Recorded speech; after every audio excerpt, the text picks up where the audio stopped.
Forget your typical supervillain. We're diving into a full-on cosmic horror story today about a being that existed before creation itself. We're talking about the Bat God, the cosmic dragon, a creature whose entire purpose is to unmake reality. Let's get into the story of Barbatos. And that's not just some cool, edgy title. It's his literal job description.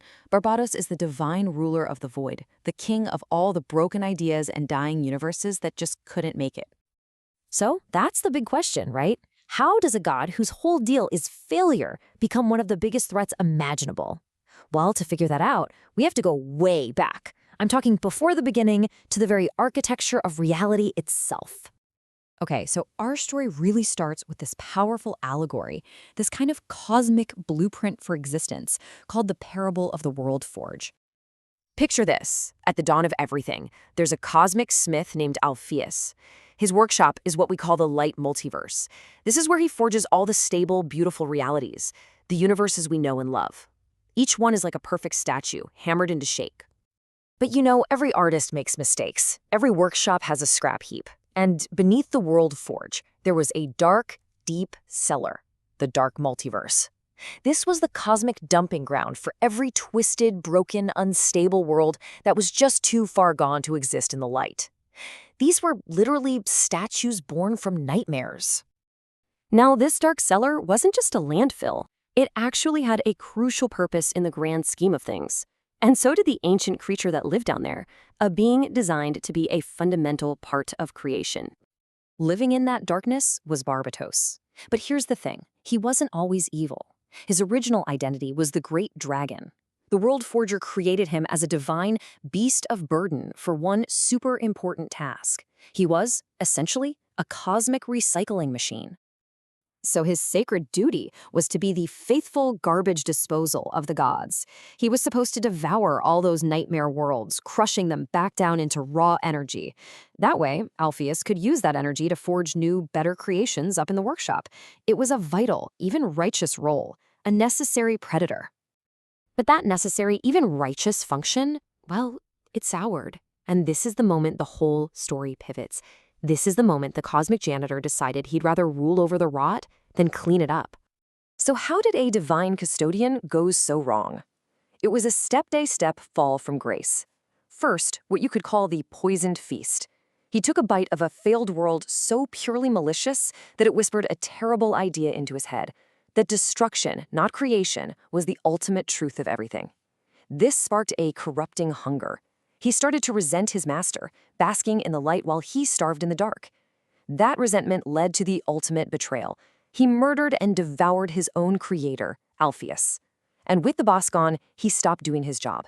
Instead of recycling the nightmares, he began hoarding them, letting them rot and build up into a terrifying army. And just like that, the cosmic recycling machine was broken for good.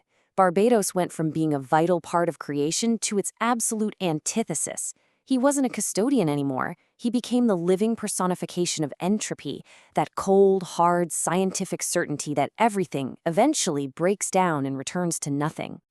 Okay, so he's a fallen god with an army of nightmares, I get it. But what can he actually do? What makes this guy a multiversal-level threat? Well, to really get a handle on his power, you have to think about the sound of reality. See, the stable multiverse has a vibration, this music of the spheres, which is the frequency of life itself. Barbatos? He emits the exact opposite, the anti-music. It's the sound of a billion failed worlds screaming all at once.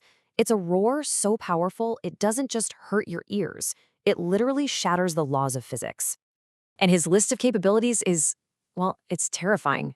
He's strong enough to overpower beings as mighty as Superman or even the Anti-Monitor.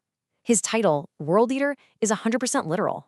He can consume and digest entire realities. And when he does, he doesn't just destroy the place, he erases its entire story from existence. He even twisted the bat symbol, claiming it as his own sigil. And of course, a dragon has to have a horde. His isn't gold or jewels, it's an army of broken heroes from those dead worlds, twisted nightmare Batman called the Dark Knights. So you've got this cosmic horror trapped in a basement made of dead realities. How does he get out? He can't just kick down the door. No, he needs a key, a very specific key that would take centuries to forge. And this is where the plan gets really insidious.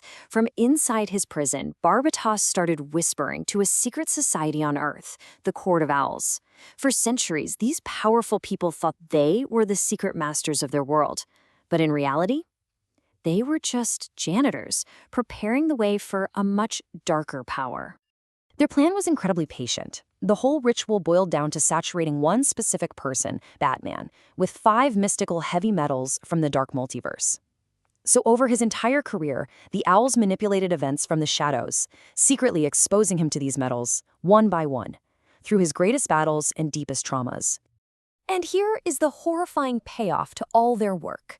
Once Batman's body was saturated with all 5 metals, he wasn't just a man anymore. He became a living gateway, a literal tuning fork, vibrating at the exact frequency needed to tear open a door between our reality and the endless dark below. So, what was the Court of Owls' big reward for all those centuries of loyal service? Well, the moment Barbatos stepped through the gateway they so carefully built, his first act was to unleash his nightmare army on them. I mean, this quote says it all. Their job was done, the door was open, why keep the janitors around? And that leaves us with one last, really chilling question.